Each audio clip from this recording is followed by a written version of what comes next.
Assalamualaikum warahmatullahi wabarakatuh. Salam sejahtera untuk kita semuanya. Perkenalkan, nama saya Arif Wahyustio Budi, MK Bedah Spesialis Keperawatan Medikal Bedah. Saya merupakan dosen program studi keperawatan Fakultas Kedokteran dan Ilmu Kesehatan Universitas Muhammadiyah, Yogyakarta. Pada kesempatan kali ini, saya akan memaparkan pernyataan diri dosen unjuk kerja Tridharma Perguruan Tinggi atau PDD UK TPT. Berikut merupakan RPS di blok keperawatan gawat darurat, di mana terdiri dari 5 CPL, yaitu CPL 1, 2, 3, 6, dan 8. Kemudian untuk CPMK terdiri dari CPMK 1.1 sampai dengan 8.1. Pada kesempatan kali ini saya akan memaparkan di CPMK 3.1, yaitu mampu menganalisis konsep dan tren isu ilmu keperawatan untuk melakukan usaha keperawatan yang berwawasan global, di mana topik yang akan saya bawakan yaitu terkait dengan kode blue. Terkait dengan sub CPMK terdiri dari 1 sampai dengan 14, kali ini saya membawakan topik kode blue pada sub CPMK 3. Topik kali ini membahas tentang konsep pengenalan atau penanganan kondisi kegawat daruratan yang ada di lingkungan rumah sakit. Perencanaan asuhan keperawatan yang telah dikembangkan sehingga diharapkan mampu mencegah atau mengurangi kematian atau kecacatan yang mungkin terjadi dengan pendekatan nilai-nilai keislaman. Adapun materi pembelajaran yang akan disampaikan yaitu pemahaman Code Blue, tujuan Code Blue, landasan hukum, komponen Code Blue, Advanced Cardiac Life Support, dan perawatan post-ROSC. Nah, ini merupakan referensi yang dapat dipakai oleh mahasiswa untuk belajar, dan saya juga menyantumkan jurnal hasil penelitian saya untuk pembahasan di topik kali ini. Nah, dalam metode pembelajaran di blok keperawatan darurat terdiri dari 2 cara, yaitu ada daring dan luring. Daring sinkron melalui Zoom atau MS Teams secara online, dan asinkron melalui My Class, yaitu mengupload tugas, kuis, dan diskusi forum. Kemudian untuk luring, yaitu dengan sinkron tatap muka di kelas, dan asinkron melalui My Class, yaitu mengupload tugas, kuis, dan diskusi melalui forum bersama dosen yang dengan waktu yang sudah ditentukan. Nah, ini merupakan tampilan dari keperawatan gawat darurat di My Class, di mana sudah ada deskripsi blog, ya, jumlah SKS yang akan ditempuh oleh mahasiswa. Kemudian di My Class juga mencantumkan ada portal Skill Lab, ada jadwal serta presensi untuk Skill Lab, ada mini kuis serta tutorial dan cara mengupload dari penugasan di blog keperawatan gawat darurat itu sendiri. Ini merupakan bagian dari penilaian dari blok keperawatan gawat darurat, di mana sistem penilaiannya adalah secara keseluruhan di akhir blok, mulai dari tutorial, skill lab, kemudian ujian atau MCQ, kemudian ada presentasi kelompok, dan mini quiz. Nah, hasil dari semuanya itu ditotal, ya, untuk CPMK 1 30%, CPMK 2 45%, CPMK 3 22,5%, CPMK 4 ada 2,5% atau 100%. Berikut merupakan interaksi pembelajaran terkait dengan topik Code Blue bersama dengan mahasiswa. Baik, Assalamualaikum warahmatullahi wabarakatuh. Selamat pagi rekan-rekan mahasiswa. Waalaikumsalam warahmatullahi wabarakatuh. Selamat pagi, Pak. Pagi, Pak. Iya, selamat pagi. Gimana kabarnya hari ini? Sehat semuanya? Baik, Pak. Alhamdulillah. Baik, Pak. Alhamdulillah sehat ya. Baik. Nah, kita ketemu kembali ya secara daring dalam jaringan atau online melalui MS Team. Pada pagi hari ini kita nanti akan membahas terkait dengan topik kode blue ya. Pada pertemuan sebelumnya ya kita pernah membahas terkait dengan initial assessment ya, terdiri dari primary survey dan secondary survey. Kalau di primary ada airway, breathing, sirkulasi, disability, exposure ya. Kalau yang di secondary survey berarti kita akan memeriksa ya head to toe dari ujung rambut ke ujung kaki, mana yang mengalami kegawat daruratan. Nah, kali ini di pertemuan selanjutnya kita akan membahas terkait dengan kode blue ya. Sudah siap semuanya? Siap, Pak. Sudah ya. Baik. Siap, Pak. Ya, sebelum perkuliahan kita mulai, mari kita berdoa sesuai dengan keyakinannya masing-masing ya. Berdoa dipersilahkan.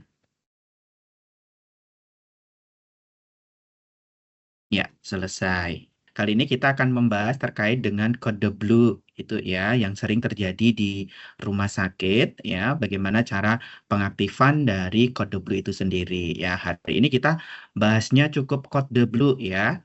Jadi kita fokus ini dulu. Baik. Oke, kita lihat di sini nih ya, adik-adik mahasiswa keperawatan UNY, ini ada topik hari ini yang akan kita bahas. Yang pertama ada definisi code blue, kedua tujuan code blue, ketiga landasan hukum, keempat komponen code blue, kelima ada advanced cardiac life support, dan yang keenam adalah perawatan post ROSC. Baik. Nah, ini saya mau tanya dulu deh buat rekan-rekan mahasiswa. Apa yang rekan-rekan bayangkan dengan dua gambar ini? Izin menjawab Pak, kalau dari gambar yang ada, menurut saya itu ini merupakan tindakan pertolongan pertama ketika ada pasien atau seseorang yang henti jantung, mungkin juga henti napas gitu. Nah, tindakan kalau di sebelah kiri ini dilakukan mungkin tidak di area rumah sakit ya, soalnya karena tim Code Blue itu setahu saya melakukan penanganan segera dimanapun dia berada, tidak hanya di rumah sakit seperti itu. Nah, kalau di sebelah kanan ini kemungkinan saat dia akan dipindahkan mungkin dari ambulan ke ruang IGD dengan tetap dilakukan RJP atau resusitasi jantung paru. Mungkin seperti itu. Baik, bagus sekali ya, VV ya. Terkait dengan code blue-nya itu sendiri ya. Kalau kita lihat tadi atau yang kita dengarkan yang disampaikan oleh rekan-rekan temannya tadi ya, bahwa ini ada dua gambaran. Yang pertama ada tim code blue ya. Tapi tim code blue itu sebenarnya hanya ada di dalam rumah sakit ya rekan-rekan ya, karena kondisinya penyelamatan pada kondisi gawat darurat di rumah sakit. Ya, yang pertama sudah jelas ya bahwa di sini ya di sini memberikan pertolongan secara langsung timnya, dan yang membedakan adalah yang satu itu di lantai ya, RJP-nya, kalau yang kedua ini ada di brankas atau tempat tidur untuk mentransfer pasien gitu ya. Nah, baik, bagus sekali ya pendapatnya VV ya. eh Apa sih yang dimaksud dengan code blue-nya? Jadi kalau code blue itu bisa kita definisikan bagian dari sistem kode darurat di sebuah rumah sakit gitu ya. Jadi ini hanya sebuah sistem tanggap terkait dengan kondisi gawat darurat yang hanya ada di dalam rumah sakit gitu ya. Bahkan ini ada disebut juga dengan adalah sebuah isyarat. Nah, kalau teman-teman pernah praktik klinik di rumah sakit, maka pernah mungkin ya mendengarkan code blue, code blue, code blue. Nah, code blue itu adalah sebuah kode isyarat ya sebagai tanda adanya korban yang sedang mengalami kegawat daruratan di area lingkup rumah sakit ya. Dan code blue ini memang tidak diharapkan ya, tidak ini ya, code blue ini dibutuhkan tetapi tidak diharapkan ya. Timnya harus ada di setiap rumah sakit gitulah. Nah, ini yang dimaksud dengan code blue itu sendiri. Nah, code blue ini ya hanya diajarkan pada orang-orang tertentu saja nih rekan-rekan mahasiswa ya. Jadi hanya orang-orang yang berada di dalam rumah sakit itu sendiri. Nah, harapannya memiliki tujuan agar tidak menunjukkan sebuah kepanikan untuk semua orang awam. Jadi kalau semua pegawai di rumah sakit itu harus paham code blue gitu ya, harus paham terkait dengan code blue gitu. Harapannya apa? Kalau ada pasien yang mengalami henti jantung, pingsan, nyeri dada, itu orang-orangnya terpilih ini cukup mengaktifkan sistem code blue yang teriaknya tadi itu code blue, code blue, code blue. Nah, harapannya apa? Pasien lain atau pengunjung atau yang menunggu pasien biar tidak panik gitu. Maka menggunakan sistem isyarat atau kode gitu ya. Nah, tujuannya di sini adalah yang pertama, segera memberikan resusitasi dan stabilisasi dengan cepat atau deteksi dini. Nah, selanjutnya adalah menjadikan rumah sakit itu lebih aman dengan kondisi-kondisi korban yang mengalami gawat darurat.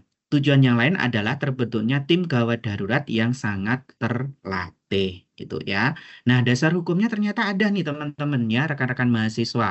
Ini ada di standar akreditasi rumah sakit ya, Kemenkes 1128 garing 2022. Nah, bahwa pelayanan resusitasi tersedia dan diberikan selama 24 jam di setiap rumah sakit gitu ya.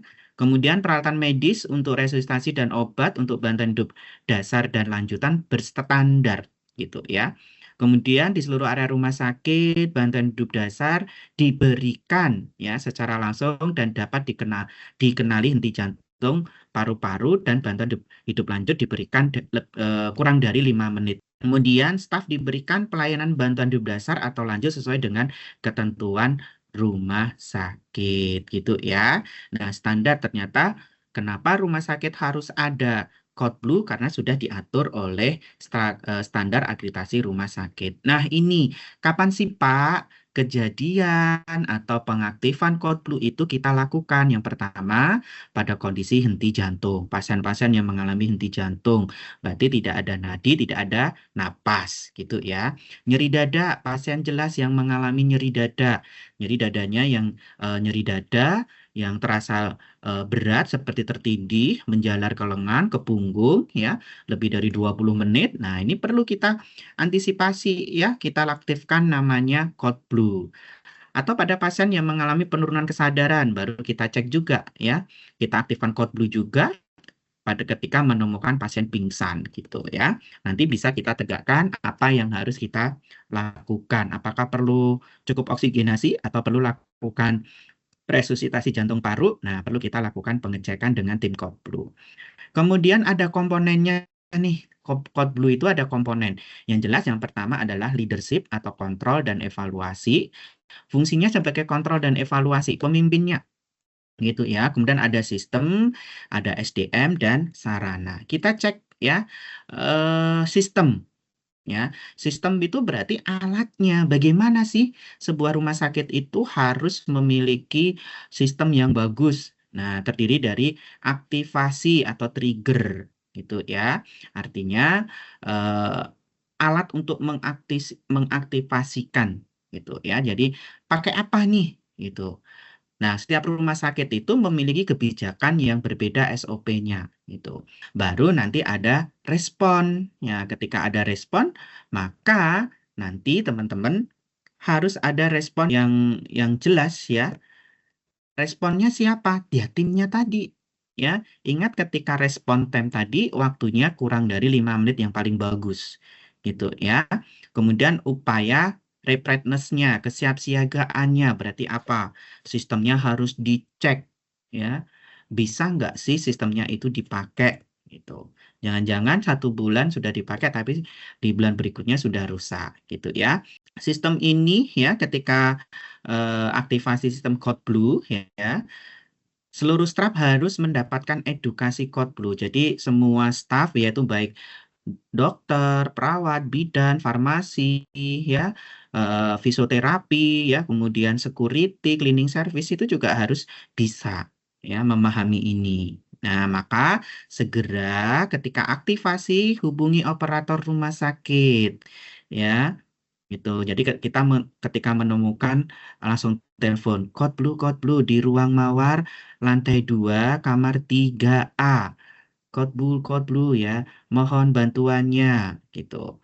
Pasiennya laki-laki, dewasa umur sekitar 38 tahun gitu. Nah, ketika kita sebagai perawat primer sudah mengetahui kondisinya ini, menghubungi maka operator rumah sakit akan mengaktifkan Code Blue ya bisa melalui sistem pager artinya pesan atau mengumumkan lokasi Code Blue maka operator tadi akan bilang melalui pengeras suara gitu ya Code Blue Code Blue Code Blue ruang mawar lantai 2 kamar 3 laki-laki 38 tahun Code Blue Code Blue Code Blue gitu itu baru dari operator di rumah sakitnya itu sistem gitu ya.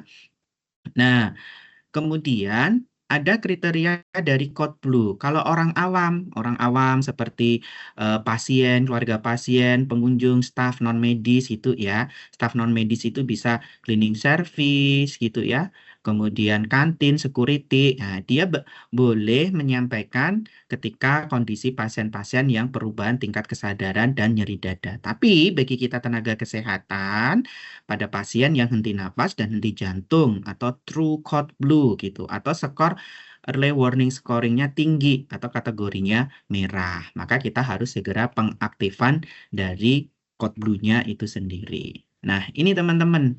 Jadi sistem sistem responnya tuh diawali dari respon awal atau rapid response time. Ya, rapid response time ini artinya adalah ketika kita sudah mendengarkan tadi informasi aktivasi dari code blue ya, maka segera kita respon gitu. Dari operatornya tadi mengumumkan code blue, code blue, code blue gitu. Maka dia langsung respon lanjut nih. Tim code blue ya, tim code blue segera memberikan tindakan berangkat ya menuju lokasi sesuai yang diumumkan. Misalnya di Bangsal Mawar lantai 2, maka tim code blue harus segera berangkat. Ya, kurang dari 5 menit harus segera sampai di lokasi dan memberikan eh, tindakan sesuai dari kondisi pasien. Nah, kalau sudah selesai, maka critical care team. Artinya apa? Pasien sudah kembali ROSC, ya, apakah perlu dirujuk di ICU, ya, untuk mendapatkan perawatan pos ROSC-nya itu sendiri. Itu ya, teman-teman. Nah, ini teman-teman, Code Blue itu memang sangat luar biasa ya. Tadi saya katakan kurang dari 5 menit. Kalau kurang dari 5 menit itu, dia memiliki angka harapan hidup itu 50%. Itu ya. Bagaimana teman-teman bayangkan, dalam 1 menit aja untuk pemberian defibrilasi yang secara tepat, dia bisa 90% angka harapan hidup pada pasien kita yang kita tolong. Gitu ya. Jadi respon time yang benar, yang cepat, tepat gitu, benar tindakannya ya, diagnosis dari gambaran EKG-nya seperti apa ya. Kalau dia butuh defibrilasi dalam 1 menit, dia angka harapan hidupnya 90% gitu ya. Ketika di rumah sakit ya menemukan pasien henti jantung, maka segera meminta pertolongan gitu ya pada teman-teman yang sejawatnya di sana gitu. Maka temannya akan melakukan aktivasi code blue gitu ya, lapor ke operator, mengumumkan tadi code blue-nya dan lokasi kejadiannya gitu. Tapi bagaimana Pak orang yang pertama kali, perawat pertama kali menemukan pasien, apa yang harus dilakukan? Jelas, mereka akan melakukan bantuan hidup dasar, RJP. Tetap ya RJP, kompresi 30 hand only compression kalau misalnya tidak ada BVM gitu ya. Kalau ada BVM ya 30/2. Ketika operator sudah mengumumkan, tim datang ke lokasi.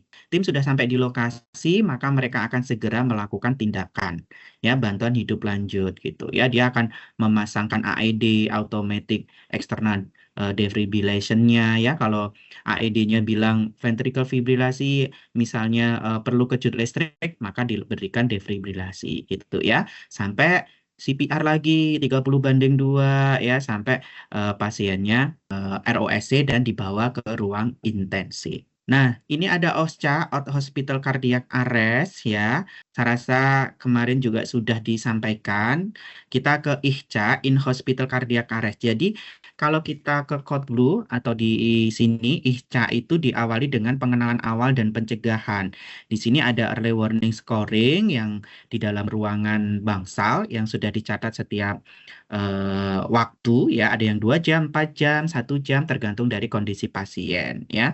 Ketika kita sudah tahu ada yang di jantung, maka lakukan aktivasi respon daruratnya ya, code blue tadi itu. Maka ketika sudah aktivasi code blue, perawat primer atau yang menemukan pertama kali, dia harus segera lakukan CPR kualitasnya tinggi atau high quality CPR ya. Masih ingat ya di high quality CPR ada kecepatan ya, kemudian kedalaman, kemudian recoil ya, tidak adanya interupsi. Ini harus ada di sini. Kemudian tepat dalam penegakan diagnosis apakah dia butuh defibrilasi atau tidak, shockable atau tidak. Kalau sudah ROSC, maka perawatan pasca henti jantung dan di pemulihan. Itu ya. Nah, sekarang kita di SDM ya. Tadi kita di sistemnya sudah bagus. Bagaimana dengan SDM-nya, Pak? Kalau SDM-nya, maka semua staf wajib mampu melakukan bantuan hidup dasar. Harus terlatih mengaktifkan emergency system. ya, perawat atau dokter mampu mengenali kondisi kritis pasien. Nah, tim Code Blue ini terdiri dari perawat dan dokter. Jadi kalau Code Blue itu ada shift-nya adik-adik, ya. Jadi ada tim, biasanya dari teman-teman IGD dan ICU. Oh, IGD itu akan menaungi di bangsa lantai 1 semua. ICU akan menangani di bangsa lantai 2. Jadi ketika ada Code Blue, maka tim yang berjaga di Code Blue, dia harus segera merespon dengan tidak mengurangi load pekerjaan yang ada di ruangannya masing-masing. Nah, ini ada tim Code Blue ya. Ada leader, RW, compressor, defibrillator, medication, dan tim time atau recorder ya. Kita coba lihat di sini menurut American Heart Association ya, rekan-rekan. Kalau kita lihat compression ya. Jadi dia akan melakukan kompresi selama 5 siklus gitu ya. Kemudian dia juga akan memastikan bahwa 5 siklusnya sudah dilakukan atau 2 menit gitu ya dengan high quality compression. Kemudian ada AED eh, defibrillator ataupun monitor ya. Dia akan selalu melihat ketika sudah 5 siklus maka dia akan mengecek kembali apakah gambaran EKG-nya shockable atau tidak.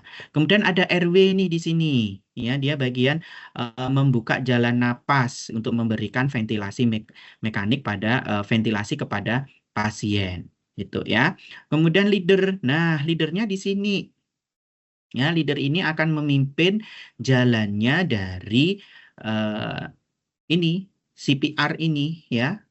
Tim CPR ini adalah dari dokter. Beliau akan melihat memberikan arahan kepada kita gitu ya. Apakah perlu dilakukan shockable dengan AED atau defibrillator atau tidak gitu ya. Kemudian ini ada timer waktu yang mencatat ini sudah beneran belum sih 2 menit gitu ya. Jangan-jangan nanti waktunya lebih gitu ya. Kemudian dia juga akan mengkomunikasikan kepada leadernya bahwa waktunya ini memang sudah lama gitu ya. Jadi kita boleh menghentikan CPR ini apabila waktunya sudah lama, pasien tidak memberikan respon yang positif ya untuk ROSC gitu, atau timnya malah kelelahan semua gitu. Nah, leader ini bisa kemana-mana ya, bisa keliling ke sini, bisa ya. Kemudian ada medication atau obat-obatan. Ya, obat-obatan ini tentu saja nanti untuk memberikan obat-obatan epineprin ya. Kemudian amiodaron sesuai dengan waktu yang ditentukan gitu ya. Tentu ini berdasarkan dari advice dari leader atau dokter itu sendiri. Nah, ini ya, kalau kita melihat dari bagan ini ya, diawali dengan start CPR ya, berikan oksigen, kita monitor dulu ya, apakah iramanya shockable atau tidak. Misal kalau iya, dia ventricle fibrilasi atau ventricle tachycardy. Nah, jika AED atau defibnya siap, ya lalu kita lakukan shock ya, berikan kejutan listrik gitu ya. Kemudian dia akan kita lakukan CPR 2 menit gitu ya, sambil kita menyiapkan apakah di bagian tangan sudah ada akses intravena atau belum gitu. Kita lihat lagi setelah 2 menit kita cek ritmenya shockable atau tidak ya. Kalau iya ya kita lakukan pemberian shock lagi gitu kan. CPR 2 menit, berikan langsung nih epineprin setiap 3 sampai 5 menit. Ya, berikan obat epineprin melalui apa? Intravena infus tadi ya. Kemudian lihat juga ya kepatenan dari jalan napas itu kembali. Kemudian ritmenya lagi nih kita lihat masih shockable atau tidak. Kalau iya ya kita lakukan kejut listrik lagi defibrillator atau pakai AED tadi ya. Masukkan amiodaron atau lidocaine. Berputar lagi nih ke sini. Nah, misalnya di sini tidak, maka kalau tidak maka kita lakukan pasiennya sudah kembali ROSC, Return of Spontaneous Circulation, ya, maka segera dilakukan tindakan yang lainnya. Atau dia tidak shockable, asistol atau PEA gitu ya. Gitu. Maka CPR 2 menit, siapkan jalur infusnya, epineprin, ya, di menit ketiga sampai 5 menit gitu ya. Kemudian ritmenya dilihat lagi shockable atau tidak, oh tidak. Nah, maka lakukan CPR lagi. Nah, ini adalah bagan bantuan yang nanti bisa teman-teman lihat, dicek gitu ya. Nah, kalau epinefrin pemberian setiap 3 sampai 5 menit dengan dosis 1 miligram gitu ya. Kalau amiodaron dosis pertamanya itu 300 miligram bolus ya. Kemudian yang kedua 100 miligram 150 miligram gitu ya. Nah, untuk defibrilatornya kita lihat juga bifasik, ada bifasik dan monofasik. Kalau bifasik itu energinya 120 sampai 200 joule, kalau monofasik adalah 360 joule gitu ya. Nah, ini ada eh, high quality compressor gitu ya. Selama kedalamannya 5 cm ya, kecepatannya 100 sampai 120 menit. Diminimalkan, usahakan minimal adanya interupsi saat pemberian kompresi ya. Kemudian perbandingan antara kompresi dan ventilasi atau pemberian oksigen adalah 30:2. Itu ya. Nah, kalau pasiennya sudah sembuh, maka kita di algoritma perawatan pasca henti jantung itu ada 2 fase, fase stabilisasi awal dan manajemen berkelanjutan dan aktivitas potensi tambahan. Kalau di fase awal, maka rekan-rekan mahasiswa ROSC sudah diperoleh ya, maka kelola saluran napas ya, eh, bisa dengan endotracheal tube memasang eh, OPA ya, orofaringeal airway gitu. Kemudian kelola jalan napas ya. Nah, ini SPO2-nya, saturasi oksigennya diharapkan 92 sampai 98 persen gitu ya. Hemodinamik sistolik lebih dari 90 ya, kemudian tekanan arterial min lebih dari 65 mm air raksa. Lihat EKG-nya. Nah, ini yang fase di awal gitu ya.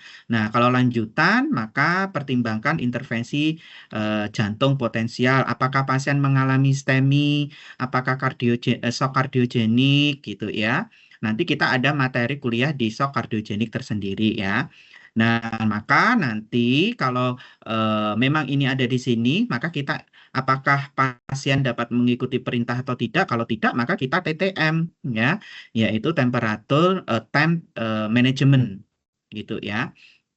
Jadi target temperatur manajemen, maka suhunya harus dikelola. TTM itu berapa sih, Pak? Nah, mulai dari 32 sampai 36 derajat Celcius selama 24 jam. Gitu ya, dengan menggunakan perangkat pendinginan dengan feedback loop. Maka nanti bisa secara, kalau eksternal berarti suhu AC-nya bisa ditinggikan ya. Maka karena kalau di ruang-ruangan intensif itu, maka AC-nya sangat dingin. Itu ya. Kemudian bisa langsung kita CT scan, EEG ya. Kemudian manajemen perawatan kritis lainnya. Ya, kalau dia sadar ya perawatan kritis yang sesuai dengan kondisi dari pasien kita. Gitu ya. Nah, kemudian ini keberhasilan dari Code Blue itu tadi ya SDM, waktu respon, fasilitas, SOP, dan koordinasi dari timnya itu sendiri. Gitu ya. Kemudian, nah ini ya rekan-rekan ada penugasan. Silakan buat kelompok, masing-masing kelompok terdiri dari 8 mahasiswa. Nanti silakan mencari jurnal terkait dengan respon time pada penerapan sistem Code Blue ya, terdiri dari 5 jurnal. Ingat jurnalnya harus 5 tahun terakhir ya. Yang bisa nanti silakan dibuat resume jurnal dan diupload tugasnya di MyClass. MyClass-nya nanti sudah saya bukakan ya, sudah saya berikan lokasi dari penguploadan tugasnya itu sendiri. Itu ya. Oke, sampai di sini mungkin ada yang mau ditanyakan rekan-rekan. Oke, saya rasa perkuliahan kita cukup ya. Terima kasih sudah hadir di perkuliahan kita. Jangan lupa presensi di MyClass ya. MyClass sudah presensinya sudah saya buka ya. Nanti akan saya tutup 60 menit dari sekarang. Gitu ya. Oke, baik. Terima kasih atas kehadirannya. Mari kita tutup perkuliahan pada pagi hari ini. Alhamdulillahirrabbilalamin. Oke, saya akhiri. Wassalamualaikum warahmatullahi wabarakatuh.